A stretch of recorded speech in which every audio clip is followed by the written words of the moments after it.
찬송가 38장 하시겠습니다.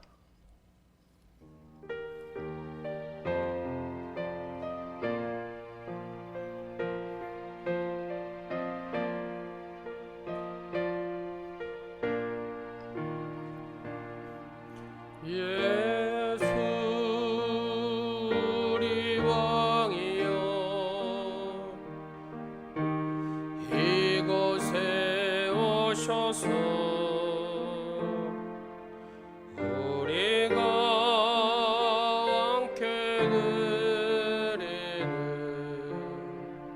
영광을 받아주소서.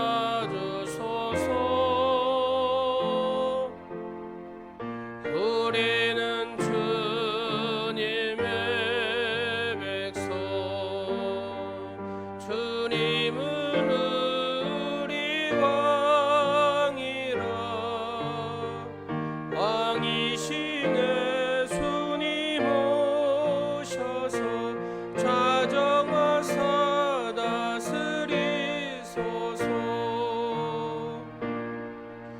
예수 우리 주시여 이곳에 오셔서 우리가 주께 드리는 찬양을 받아주소서. 우리는 주님의 종들, 주님은 우리 주시라. 주 대신에 주님 오셔서 이 찬양을 받아주소서.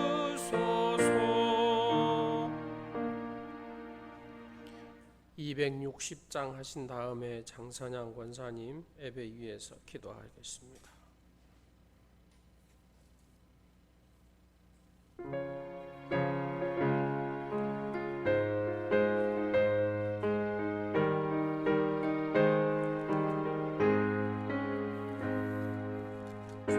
우리를 죄에서 구하시려 주 예수 십자가 지셨으니 기쁘게 부르세 할렐루야.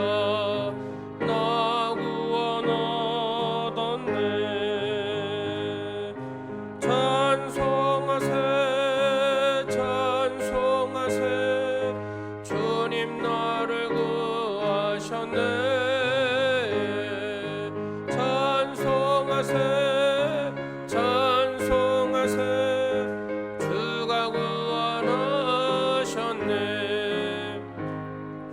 우리를 주께서 구했으니 이전에 행하던 악한 일과 추하고 더러운 모든 죄를 온전히 버렸네. 찬송하세 찬송하세 주님 나를 구하셨네. 찬송하세 찬송하세 주가 구원하셨네. 나 지금 죄에서 사함받아 거룩한 백성이 되었으니 이 육신 장막을 벗을 때도 겁날 것 없겠네.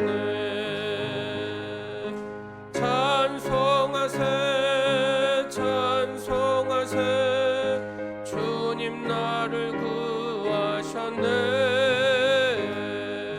찬송하세 찬송하세 주가 구원하셨네. 우리가 이 세상 떠날 때에 예수의 손목을 굳게 잡고 영원히 즐거운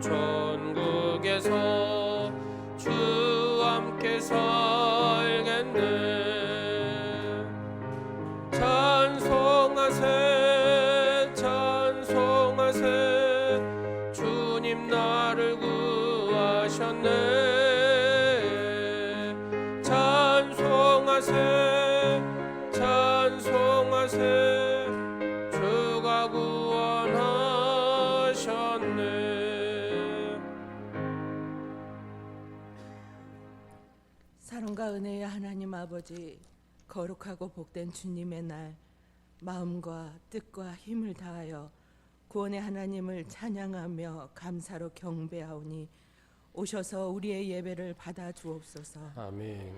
좋으신 하나님, 연약한 저희들 여전히 탐욕과 세상 풍조에 따라 각기 제 길을 갔던 교만과 고집을 고백합니다. 예수 보혈을 의지하오니 우리의 죄와 허물을 용서하여 주옵소서. 아멘. 예배 가운데 주께 받은 사랑 기억하며 죄에서 돌이켜 변화된 삶으로 살아가기를 원합니다. 만유의 주제 되신 하나님, 주의 몸된 오늘의 교회를 위해 기도합니다. 거져가는 코로나 전염병으로 세상은 혼란하여도 살아계신 주의 말씀으로 믿음을 지키며 살아가게 하옵소서. 아멘. 주관자 되신 아버지 앞에 우리의 큰 죄를 자백하며 정직한 회개로 나아가게 하옵시고, 자기 몸을 버리시기까지 우리를 사랑하신 예수님의 긍휼하심을 구하게 하옵소서. 아멘. 낡고 부서졌던 성전을 주의 은혜로 수리하게 하시니 감사드립니다. 아멘. 수고하시는 모든 분들 주의 복으로 갚아 주옵시고, 이 아름다운 전에서 속히 주의 백성들이 한 마음으로 모여 존귀하신 하나님 아버지만을 큰 소리로 찬송하며 예배하게 하여 주옵소서. 아멘. 지금은 각기 다른 모습으로 드려지는 예배이오나 온 힘 다하여 거룩하신 하나님 앞에 예배하오니 선포되는 말씀으로 주의 뜻을 밝히 알아 세상을 이기고 어떠한 상황에도 말씀을 지키며 이전보다 더 하나님 기뻐하시는 교회 되기를 간절히 원합니다. 아멘. 전능하신 하나님 아버지, 온 힘 다해 목양하시는 목사님을 위해 기도합니다. 맡기신 영혼들을 위해 손들어 기도하실 때마다 속히 응답하여 주옵시고, 영과 육을 강건하게 하옵시고 평강으로 위로하여 주시오며 날마다 새 힘 더하여 주옵소서. 아멘. 이 시간 하나님의 말씀 태어나실 때에 성령의 기름 부음 충만히 부어주사 능력의 말씀이 선포되게 하여 주옵소서. 아멘. 생명의 말씀을 듣는 우리 모두의 마음밭이 온전히 뿌리내려 우리의 생각과 말과 행동이 변화되고 주님 지으신 목적대로 살아가게 하옵소서. 아멘. 두 분 전도사님 성령 충만함으로 맡은 사명 잘 감당하게 하옵시고, 예배를 위해 보이지 않는 곳에서 헌신하며 봉사하는 손길들을 축복하여 주옵소서. 아멘. 우리의 산소망 되신 예수 그리스도 이름으로 기도합니다. 아멘.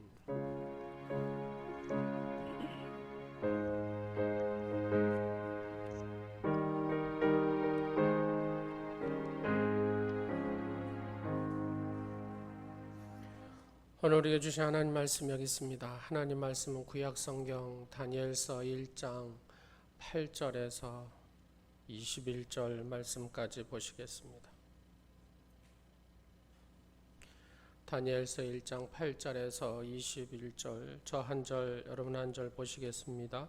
다니엘은 뜻을 정하여 왕의 음식과 그가 마시는 포도주로 자기를 더럽히지 아니하리라 하고 자기를 더럽히지 아니하도록 환관장에게 구하니,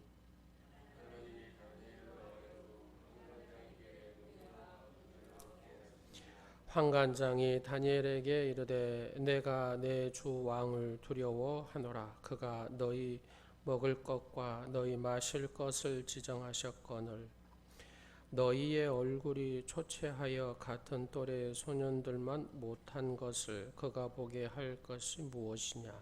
그렇게 되면 너희 때문에 내 머리가 왕 앞에서 위태롭게 되리라 하니라.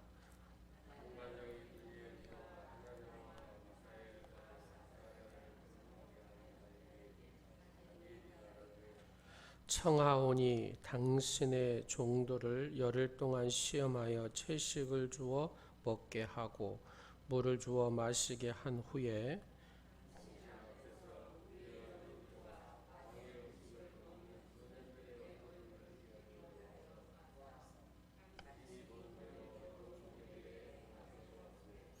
그가 그들의 말을 따라 열흘 동안 시험하더니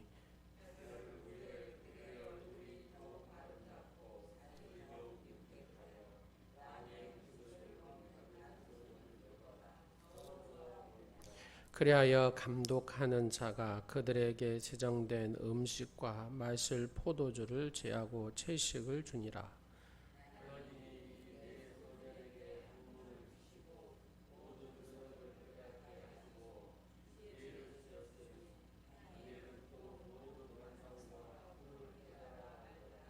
왕이 말한 대로 그들을 불러들일 기한이 찼으므로 환관장이 그들을 느부갓네살 앞으로 데리고 가니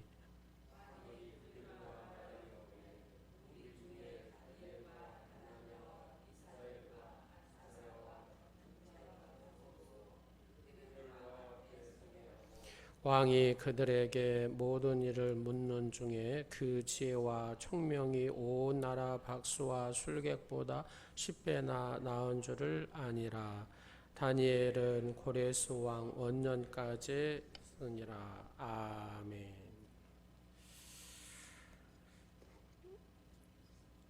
혼탁한 시대를 사는 이때에 우리에게 꼭 필요한 것이 있습니다. 그것은 하나님의 지혜죠.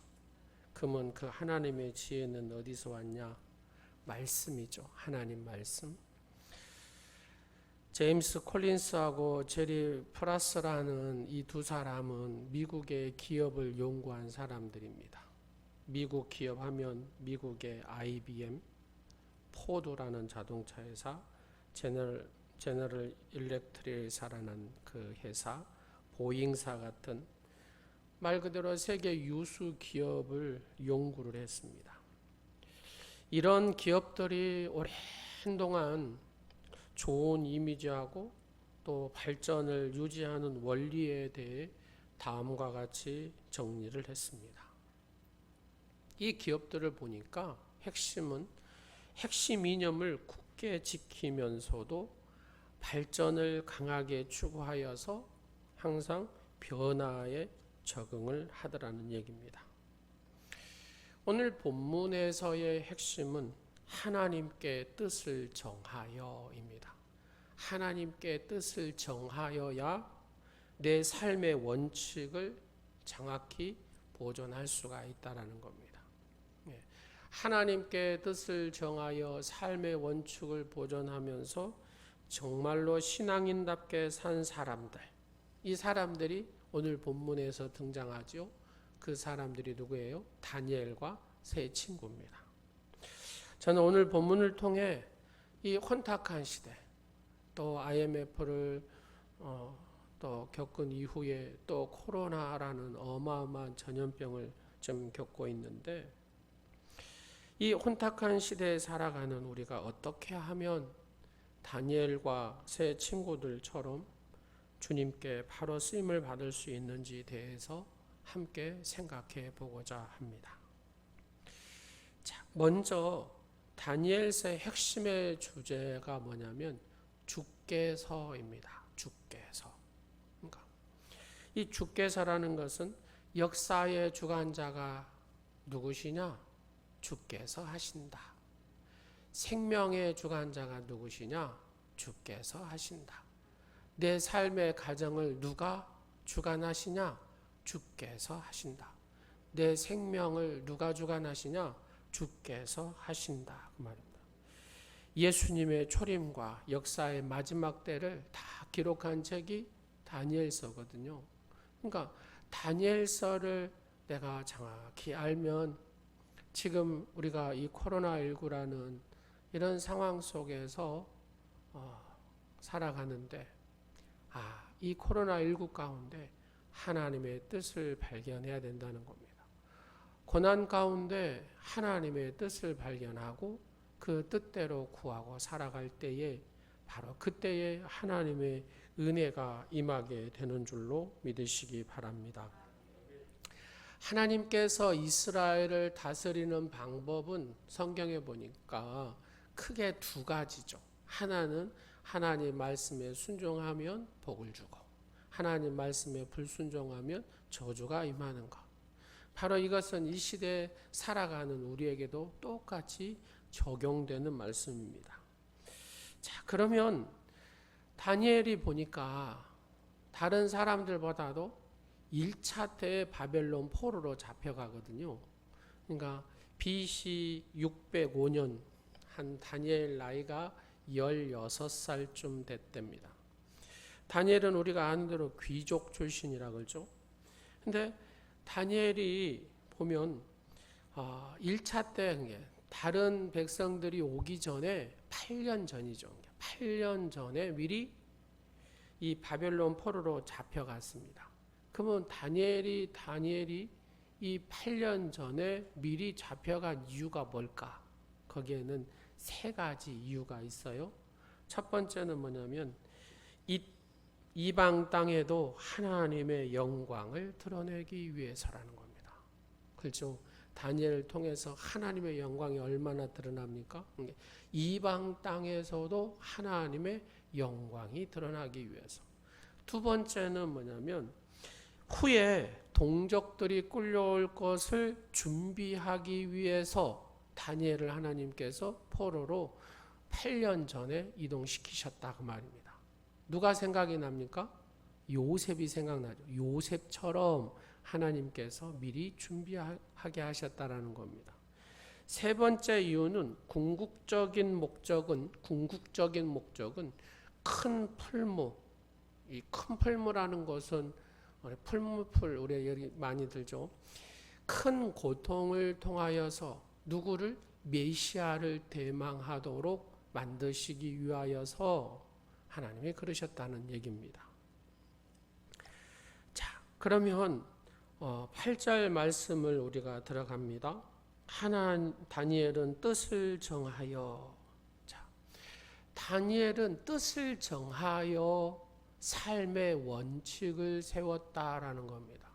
크게 바로 이 뜻을 정한다는 말씀을 우리가 한번 생각해 보도록 하겠습니다. 바벨론 왕 느부갓네살은 왕이 지정한 음식을 각 포로의 최고의 엘리트 수제들한테 3년 동안 먹이도록 했습니다. 그러니까 말 그대로 여러분 바벨론 왕이 먹인 그 3년의 음식을 먹고 나면은 이 아이들이 어떻게 되겠습니까? 3년 정도 먹고 나면은 바벨론화 된다 그 말입니다. 근데 이 음식들이 다 뭐예요? 먼저 그 바벨론의 벨의 신한테 먼저 드려진 음식들이잖아요. 그 음식들을 3년 동안 먹이도록 했어요. 5절 말씀에 보면. 이때에 다니엘과 그 친구들이 환관장에게 얘기를 합니다. 어떻게 해요? 예, 환관장이시여, 우리는 채소와 물을 먹고 또 저들은 말 그대로 왕의 진미를 먹게 하소서. 그리고 열흘 후에 한번 열흘 후에 살펴보시고 누 얼굴이 더 좋은가, 더 건강한가를 측정하신 다음에 허락하여 주시옵소서. 이렇게 얘기합니다. 여러분, 이렇게 얘기할 수 있었던 것도 다 뭐예요? 9절 말씀을 보면은 하나님의 은혜가 있었어요. 하나님이 다니엘로 하여금 환관장에게 은혜와 긍휼을 얻게 하신지라. 자, 우리가 어떤 어려운 상황 속에서도 하나님의 은혜와 긍휼을 얻는 자가 돼야 될 줄로 믿습니다. 그래서 이 환관장의 마음을 흔들어 놓고 이 환관장의 마음을 살 수 있었다. 하나님께서 하셨다라는 얘기잖아요. 여러분, 12일간 시험해 보라는 겁니다. 한쪽은 채식하고 물만 먹어요. 다니엘과 세 친구들은. 그 다음에 다른 친구들은 어째요? 왕의 진미를 먹습니다. 예전에 그 이상구 박사라는 분이 안식교에 빠져 있을 때 이 말씀을 가지고 채식주의에 대해서 굉장히 강조를 했습니다. 그래서 여러분 그 이후에 이제 이분이 이제 깨닫게 되고 다시 돌아왔고, 앞전에 보니까 다니엘 기도회 때 간증도 하고 그랬잖아요. 여러분, 다니엘이 채식 먹어가지고 얼굴이 좋았을까요? 아니다 그 말입니다. 하나님의 은혜로. 하나님께서 그의 얼굴을 만지셨기 때문에. 훨씬 왕의 진미를 먹은 친구들보다도 어째요? 훨씬 더 아름답고 윤택이 낫다라는 얘기입니다. 그래서 우리는 하나님의 은혜와 긍휼이 우리의 삶에 필요한 줄로 믿으시기 바랍니다. 토마스 홉킨스라는 박사가 인간의 이 내면에 동력을 일으키는 4가지가 있다고 합니다. 첫 번째는 우리 인간의 내면에 경쟁심, 그죠? 경쟁심이라는 놈이 들어가면은 막 이기려고 하잖아요. 여러분 보면은 골프 친 사람하고 권투한 사람의 차이가 뭐예요? 골프 치는 사람들은 뭐 그런 대로 뭐 이렇게 하고 치죠. 근데 권투한 사람들은 어째요? 그 내면에 서로 어째 이기려는 그런 강력함들이 일어나죠. 두 번째는 뭐냐면은 상대를 믿지 못하는 마음에 딱 서면은 어째요? 그 속에 동력이 일어난다는 겁니다. 세 번째로는 높은 자리에 앉고 싶은 명예욕이 생길 때에 어째요? 강력한 이 내 마음의 동력이 일어나는. 네 번째는 인간의 죄죠. 죄라는 놈이 내 속에 막 들어가면 이제 막 꿈틀거리기 시작해요. 내 내면이. 또 하나는 어째요? 하나님께서 역사하실 때, 그렇죠? 하나님께서 역사하실 때 이 내면의 동력은 어째요? 좋은 것이죠. 좋은 것. 그래서 우리 인간의 본질의 이 죄, 바로 이 죄의 본질, 이 죄의 본질을 먼저 보자는 겁니다. 내 안에 이 죄의 본질을 봐야, 이 본질의 끝자락에 가봐야 결국 이 죄의 본질을 해결할 분을 찾게 된다는 겁니다. 이 죄의 본질을 해결할 분이 누굽니까? 그러죠. 그리스도죠. 그리스도의 생명만이 이 죄의 본질을 해결할 수가 있습니다. 그래서 주님의 십자가의 이 십자가의 죽음 앞에서 우리는 이 죄의 본질을 털어낼 수가 있다라는 얘기입니다. 다른 말을 통해서 오늘 말씀 다니엘이 뜻을 정하여라는 이 말씀은 인간의 죄 본질까지 들어가야만이 바로 이 뜻을 정한다는 말을 할 수가 있다 그 말입니다. 예를 들어서 바로 이 뜻을 정한다는 것이 뭐냐? 우리가 뜻을 정합니다 하잖아요. 이것은 우리가 어째서요? 약해서 그럽니다. 약해서. 우리가 작심삼일 하잖아요. 내가 작심삼일. 작심하여 살 빼야 되겠다. 작심해서 뭐 해야 되겠다. 결심하잖아요. 결심. 매일 결심하고 또 결단하고 내가 절대로 이것만큼은 안 해야 돼. 내가 절대 이 원수 마귀한테만큼 어째요? 분노로 내가 지지 않아야 되겠다. 결심을 해요. 믿음의 사람들이 결심을 해야 된다고. 왜요? 강하면은 결심할 필요 없잖아요. 그죠? 뭐 작심할 필요도 없어요. 약하니까. 내가 약하니까 작심삼일도 하고 결심도 하고 결단도 한다고. 해야 될까요? 안 해야 될까요? 해야 됩니다. 이 작심삼일도 하고 매일 결심도 하고 결단도 해요. 왜? 약하니까. 그게 겸손이다 그 말이에요. 겸손. 뜻을 정한다는 것은 포기한다는 겁니다. 포기. 여러분 올라가려면은 내려가야 올라갈 수가 있잖아요. 내려놓아야 그잖아요. 내려놓아야 잡을 수가 있어요. 대가를 치러야 이걸 할 수가 있다 그 말이에요. 광주 분이 국방부 장관 뭐 후보 되셨더라고요. 서욱 뭐 이분이. 근데 파격적으로 됐어요. 지금 파격적으로. 근데 쭉 내용 중에 딱 하나가 제 귀에 딱 들리는 게 뭐냐면 부동산에 문제가 없습니다. 이거예요. 부동산에 문제. 그러니까 딱 위에 막 이렇게 보니까 부동산에 막 하다 보니 문제가 있는 사람이 위에 선배들이 많았다는 소리잖아요. 이 사람이 뽑힌 이유와 하나는 작전통이고 막 이렇게 하지만 지금 부동산에 민감하잖아요. 그렇게 깨끗하게 살았다 그 말이잖아요. 그래서 지금 올라갈 수, 이 물질을 포기를 했다고 말이잖아요. 쉽게 얘기해서 자기의 삶을 정리를 잘했다고 말, 내려놨다고 말입니다. 대가를 치렀다고 말입니다. 그러니까 이제 명예를 얻게 되더라고 말입니다. 더 좋은 가치를 위해 덜 좋은 가치를 내려놓는 거, 이것이 뜻을 정한 거다고 말입니다. 우리가 성경에 보면은 무엇을 쫓아가다 그런 말을 많이 보잖아요. 그 핵심은 뭐냐, 이런 겁니다. 사냥꾼이 창을 들고 막 토끼 한 마리를 쫓아가요. 토끼를 딱 잡으려고 막 쫓아가는데 갑자기 노루 한 마리가 싹 지나가요. 여러분, 토끼를 쫓아가다가 노루 한 마리가 싹 지나가는 겁니다. 여러분, 뭘 쫓으겠습니까? 그렇죠. 노루를 쫓아야죠. 노루를. 그렇잖아요. 이 토끼를 놔야 노루를 잡을 수가 있다고 말입니다. 내려놔야 된다라는 얘기입니다.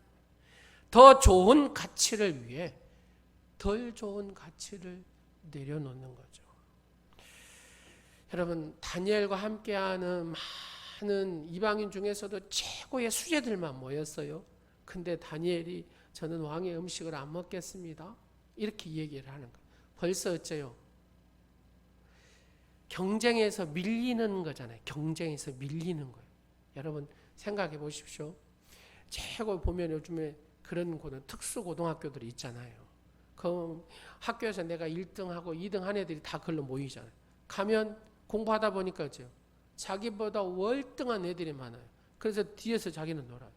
그래서 심두란 아이들이 있잖아요. 말 그대로 바벨론 느부갓네살 왕이 각각의 점령서 최고의 수제들을 모아가지고 3년 동안 이 애들을 어째요? 바벨론화 시키는 거예요. 근데 첫 단추부터 다니엘이 아이고 나는 왕의 음식 안 먹어요, 이렇게 하는 겁니다. 벌써 어째요? 경쟁에서 밀리는 거죠. 살아남기 위해서 막 가야 되는데 아닙니다. 나는 뜻을 정했습니다. 그렇게 얘기하는 거예요. 뜻을 정한다는 것은 뭐냐면 믿음의 그림을 그릴 줄 아는 사람이 뜻을 정합니다. 그렇잖아요. 보이지 않는 하나님의 이 그림, 믿음의 그림을 그릴 줄 아는 사람이 하나님께 뜻을 정한다 그 말입니다. 내 자아를 내려놓을 수 있는 사람만이 하나님께 뜻을 정할 수가 있다 그 말입니다.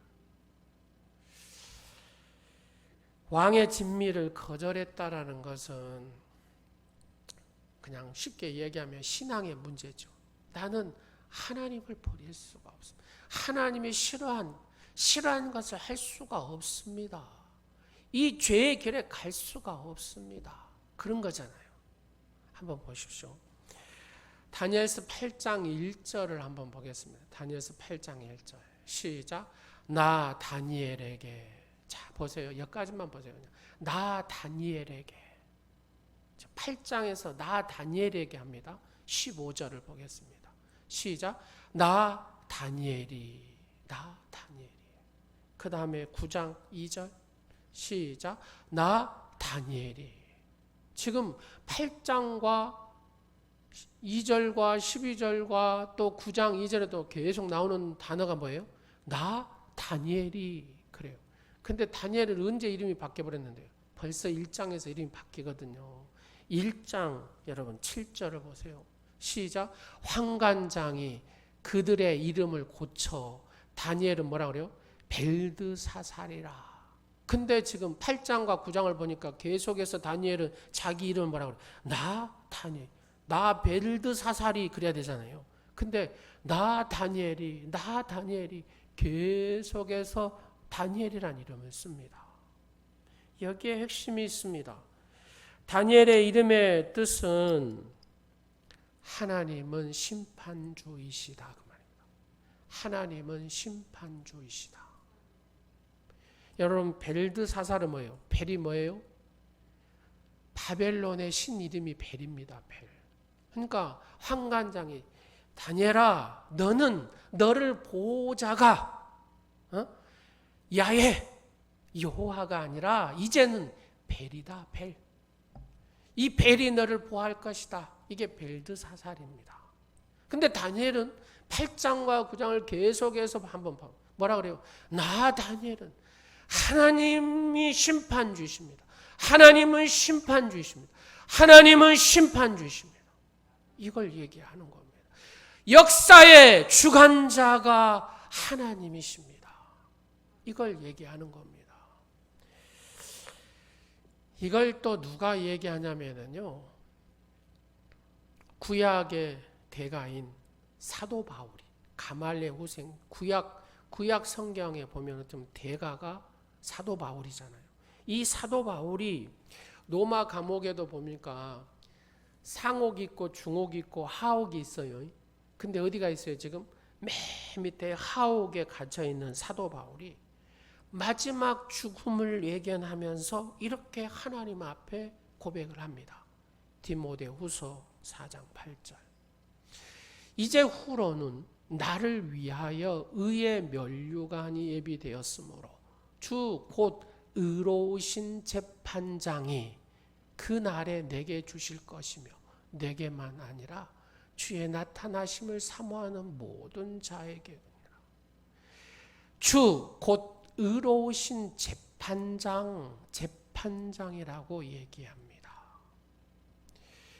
다니엘은 심판주라고 얘기하고 여기에서 사도 바울은 재판장이라는 말은 사도 바울의 바로 유언과 같은 말씀이 오늘 방금 읽었던 디모데후서 4장 8절 말씀입니다. 그러면 이때 로마가 어떤 나라냐를 우리가 생각해 봐야 돼요. 로마 제국은 절대 국가죠. 절대 국가. 법 위에 누가 있습니까? 황제가 있잖아요. 황제. 무슨 법이 있어도 황제는 그 법 위에 있는 사람이에요. 황제가 말 한마디 떨어지면 그게 곧 법이었습니다. 로마의 문학이 곧 법이었습니다. 로마의 음악이 법이었습니다. 그잖아요. 그냥 로마가 이것이다 하면 이것이 곧 법이었어요. 그런 시대에 사도 바울이 얘기하는 겁니다. 아니다. 너희의 법이 아니다. 법이 따로 있다라는 겁니다. 그 법이 뭐냐? 역사의 주관자 되신 의로우신 재판장이신 주님, 그 하나님이시다라고 얘기합니다. 여러분 멋있지 않습니까? 믿음의 이 그림이 있는 사람만이 하나님이 심판주고 의로우신 재판장이라고. 너희가 법이라고 이해한 법보다 더 확실한 법이 있는데 그 법이 하나님이시다라는 겁니다. 의로운 재판장이다 그 말입니다. 역사의 주관자가 곧 하나님이시다. 이것을 얘기하고 있는 겁니다. 그래서 다니엘과 사도 바울은 뜻을 정했습니다. 누구한테요? 하나님 앞에. 이 믿음의 그림을 그릴 줄 아는 사람만이 이렇게 고백하고 선포할 수 있다 그 말입니다. 신앙생활이란 게 무엇입니까? 하나님께 뜻을 정한다는 것입니다. 역사의 주관자가 누구인가? 내 인생의 주관자가 누구인가? 내 가정의 주관자가 누구인가? 그 그림이 들어와야만이 이렇게 하나님이 심판주입니다. 하나님이 의로운 재판장입니다. 역사의 주관자가 하나님이십니다. 라고 고백할 수 있다 그 말입니다. 미국 역대 대통령 중에 재임 기간에 가장 인기가 없었던 대통령이 지미 카터 대통령이라고 하잖아요. 그는 도덕 정치를 강조했습니다. 근데 막상 보니까 외교할 때나 내치에서도 이 도덕 정치가 별로 성과가 없었습니다. 그래서 그는 재선에서 참패했습니다. 그때 나이가 56세더라고요. 그가 고향 조지아의 땅콩 농장에 돌아가서 보니까 남은 것이 빚이 100만 불 이상 되더랍니다. 그래서 영부인 그 아내와 함께 위기를 헤쳐나가려고 애를 쓰면서 그 위기 때 지미 카터는 삶의 원칙, 뜻을 정합니다. 내가 평소 해온 대로 교회 장년주일학교 교사로 열심히 봉사하는 거였습니다. 백악관에 있든지 땅콩 농장에 있든지 하나님을 섬기는 원칙이 이 사람에게는 변함이 없었습니다. 또한 그는 이웃사랑의 원칙을 실행하는데 손수 움직이기 시작하죠. 그게 무엇입니까? 집 없는 빈민의 사람들에게 집을 지어주는 해피타트 운동을 하죠. 뿐만 아니라 세계 평화를 위해서 그가 움직이기 시작했습니다. 분쟁국들을 찾아갔습니다. 그러면서 피스메이커로 쓰임을 받습니다. 그가 백악관에서 나올 때는 인기가 없었지만 퇴임 후에 가장 인기 있는 대통령이 되죠. 그는 하나님과 사람 앞에서 자신을 지키는 바로 하나님께 뜻을 정한 삶의 원칙이 있었기 때문입니다. 사랑하는 성도 여러분, 세상의 탕육 가운데서도 여러분을 견고하게 세워줄 삶의 원칙이 무엇입니까? 다니엘은 이스라엘에 있어서나 포로가 되어가지고 바벨론에 있어서나 하나님의 사람으로서 하나님께 뜻을 정하여 그 원칙이 변하지 않은 삶을 살았다는 겁니다. 바로 이 원칙이 하나님 앞에 뜻을 정한 이 사람이 저와 여러분이 되시기를 간절히 축원합니다.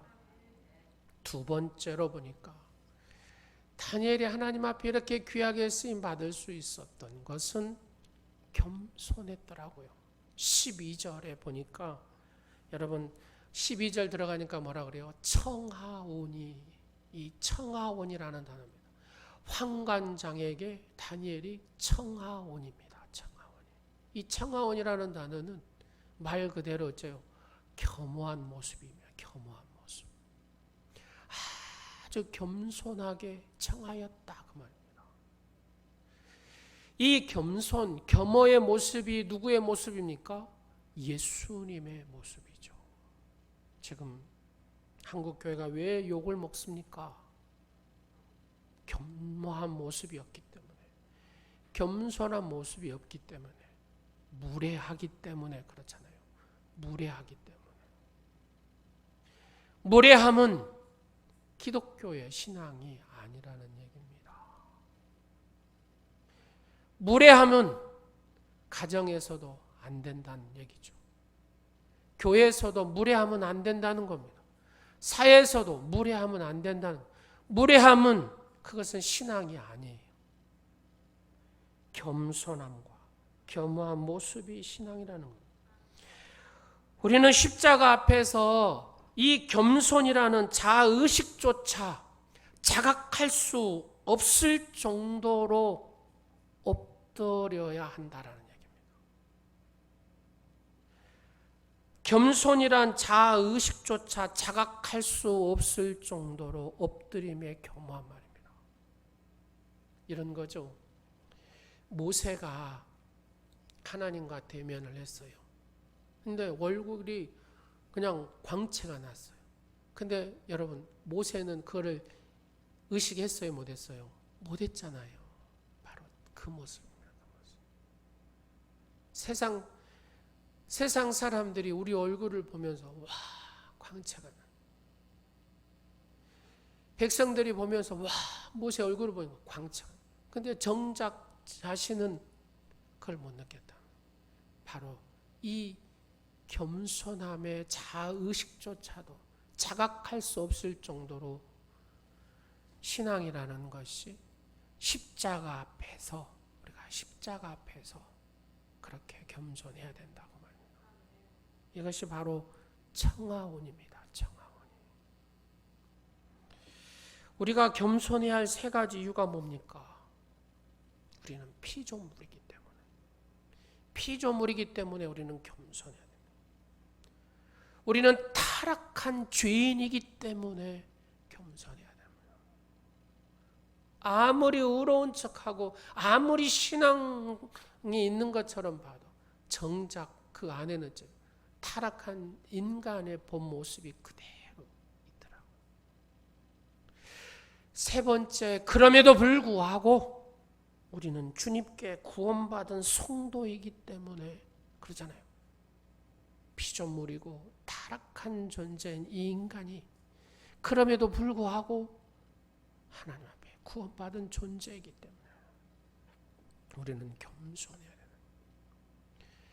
여러분, 이렇게 하나님의 은혜를 받고 뜻을 정하고 겸손히 겸허하니까 하나님께서 누구를요? 그렇죠. 다니엘과 세 친구의 얼굴을 만져주셨어요. 하나님의 사랑의 손으로 얼굴을 팍 만져주시니까 어째요? 여러분, 대리석 보셨죠? 대리석처럼 막 빛이 나더라. 내가 그냥 불빛처럼 빛난다고 표현하면 그건 좀 안 맞은 것 같고, 여하튼 대리석처럼 빛나는, 반석처럼 빛나는 얼굴이 되더라. 하나님께서 사랑의 손으로 막 만지시니까 15절 그렇게 표현합니다. 열흘 후에 그들의 얼굴이 더욱 아름답고 살이 더욱 윤택하여 왕의 음식을 먹는 다른 소년들보다 더 좋아 보인지라.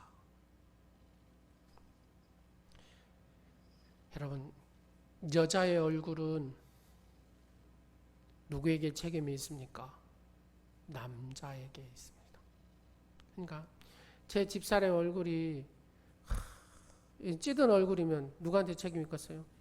저한테 있다 그러면 저한테. 그렇잖아요. 제가 속색이면 얼굴이 찌들 것이고 제가 기쁘게 해주면 얼굴이 확 필 것이고. 여러분, 여러분의 아이들의 얼굴은 누구에게 책임이 있겠습니까? 부모에게 있습니다. 너 어째 그러냐? 부모가 그 얼굴을 안 만져줘서요. 사랑의 손으로 안 만져줘서, 그 심령을 안 만져줘서 아이들이 얼굴이 어둡은 거죠. 빛이 안 나요. 빛이. 그렇잖아요. 부모의 사랑을 받은 아이들은 얼굴에서 뭐가 나요? 막 빛이 나잖아요. 빛이. 왜요? 심령이 좋으니까, 내면이 좋으니까 이 얼굴이 막 빛이 나는 거예요. 딱 그런 겁니다. 하나님께서 다니엘과 이 세 친구들의 막 사랑의 손으로 막 성형을 시켜줘버려요. 성형. 지금 용어로 그러잖아요. 하나님께서 사랑의 손으로 막 성형을 시켜주니까 달라졌다고.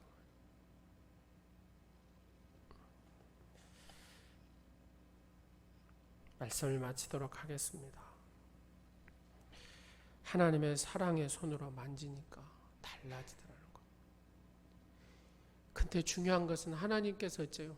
이들에게 10배나 더하는 막 지혜를 줘버리잖아요. 10배나 더하는 지혜.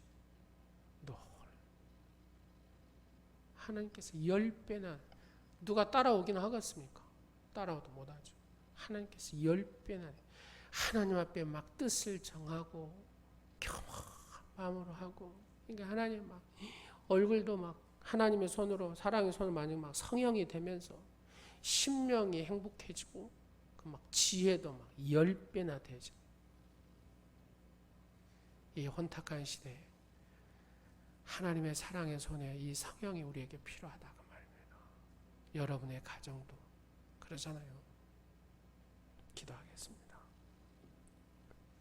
좋으신 아버지 하나님, 하나님 앞에 뜻을 정하는 자가 되게 하옵소서. 세상 바라보는 것이 아니라, 세상 의지하는 것이 아니라 하나님만 의지하고 하나님의 언약의 말씀을 붙들고 하나님의 은혜를 구하고 하나님의 긍휼을 구하는 자가 되게 하여 주옵소서. 겸허한 모습으로 겸손한 예수님의 모습을 따르게 하옵소서. 아버지 하나님, 내 심령 안에 무례한 것이 있습니까? 무례한 생각과 무례한 언어와 무례한 행동이 있습니까? 우리 속에 무례함을 제하여 주옵소서. 무례함은 사탄의 역사이다는 사실을 우리가 기억하게 하옵소서. 무례하지 않게 하옵소서. 겸허한 모습으로 십자가 앞에서 이 겸손이 자각할지도 못할 정도로 하나님 앞에 바짝 엎드리는 겸손한 하나님의 사람이 되게 하옵소서. 그리하여 하나님의 그 사랑으로 만지심에 그 은혜와 공유를 받게 하옵소서. 10배나 더하는 이 지혜의 은혜를 받게 하옵소서. 그리하여 하나님의 온전한 영광을 드러내는 하나님의 사람들이 되게 하옵소서. 예수님의 이름으로 기도드립니다. 아멘. 찬송가 350장.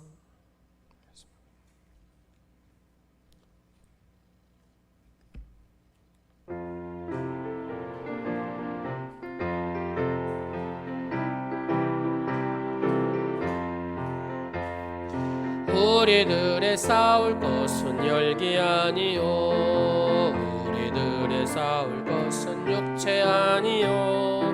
마귀 원수 맞서 싸워 깨쳐버리고 죽을 영혼 살릴 것이세. 한 마음으로 힘써 나가세, 한 마음으로 힘써 싸우세. 악한 마귀 군사들과 힘써 싸워서 승전고를 울리기까지. 우리들의 입은 갑옷쇠가 아니요, 우리들의 가진 검은 강철 아니요. 하나님께 받아가는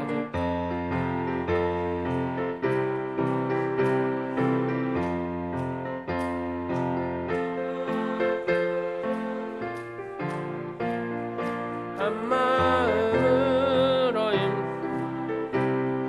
악한 마귀 군사들과 힘써 싸워서 승전고를 울리기까지. 악한 마귀 제 아무리 강할지라도 우리들의 대장 예수 앞서가시니 주저 말고 용감하게 힘써 싸우세. 최후 승리 얻을 때까지 한 마음으로 힘써 나가세, 한 마음으로 힘써 싸우세.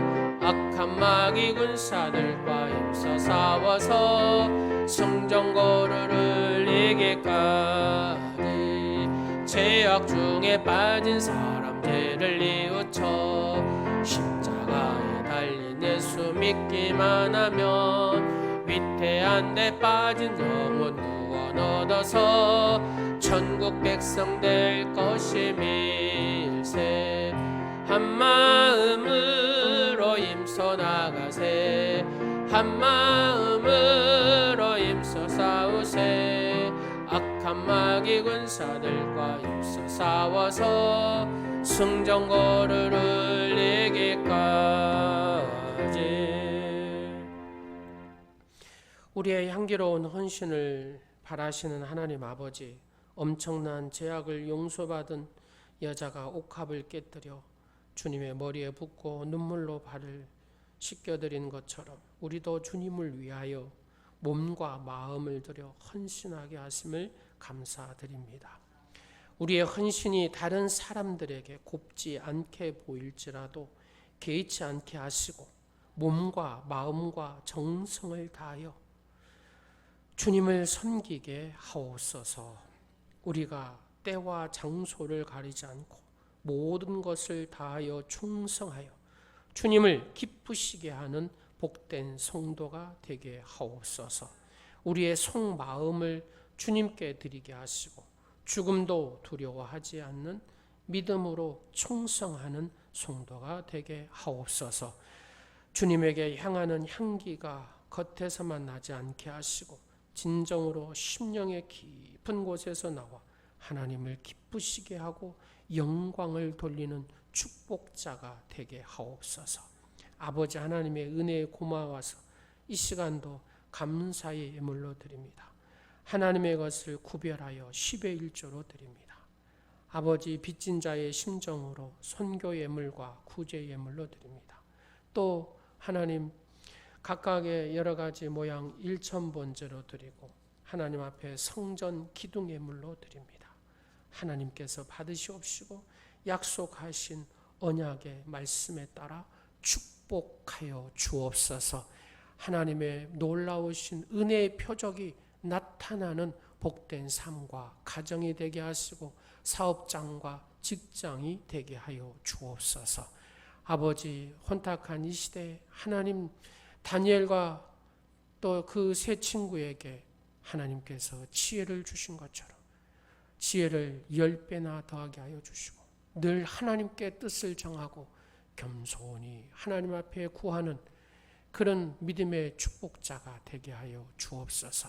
그리하여 이 코로나19의 위기 가운데 아버지 아름답게 승리하게 하시고 잘 벗어나게 하시고 하나님의 선하심으로 인도하여 주옵소서. 하나님 앞에 전적으로 맡기고 하나님 앞에 기도함으로 하나님의 역사하심 은총의 표적을 경험하게 하옵소서. 우리 주 예수 그리스도의 은혜와 하나님의 만극하신 사랑과 성령님의 교통 역사 충만하신 은혜가 하나님께 늘 뜻을 정하고 예수님처럼 겸허하고 겸손한 모습으로 하나님 앞에 엎드리는 자가 되어 하나님의 은혜와 긍휼의 축복자가 되기를 간절히 축원하옵나이다. 아멘.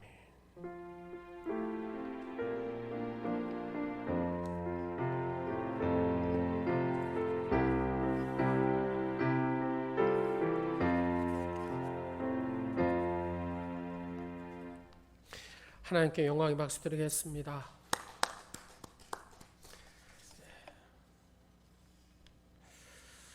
성경 통독 하신 분 중에 보니까 이제 거의 이독도 끝나신 분들도 있어요. 어떤 선교사님이 다니엘 선교사님이 그러대요. 성경을 자기가 1독에서부터 쭉 읽어보니까 이해가 잘 안 되더래요. 그래서 10번씩 창세기 10번, 출애굽기 10번 이렇게 읽으니까 훨씬 이해가 잘 된다고 그런 표현을 쓰더라고요. 그러니까 최소한 100독을 중국 목회자들은 한대요. 그러면서 저에게도 이제 도전이 됐어요. 100독은 해야 되겠구나, 최소한. 우리도 이번 코로나를 통해서 우리가 음성 통독을 하고 있는데 힘들죠. 직장 생활하고 보통 힘든 일이 아닙니다. 그래도 하나님 말씀 놓지 마시고 계속해서 통독하시고 하나님 위로부터 내리는 말씀의 불을 받고 그래야 우리가 코로나19나 앞으로 되어질 많은 일들이 있죠. 우리가 승리할 수 있는 길은 딱 해답이 말씀밖에 없습니다. 하나님 말씀을 붙들고 승리하는 우리 오늘의 지체들이 되시기를 간절히 축원합니다. 사회적 거리두기 이제 3단계가 돼가지고 집합 금지 명령 조치가 떨어졌어요. 9인 이하로 모여야 됩니다. 네, 지금 이제 교회들로 인해서 막 또 광화문 뭐 이런 쭉 해서 좀 전국적으로 너무나 확대가 되니까 경제적인 문제도 여러 가지 문제가 다 걸리죠.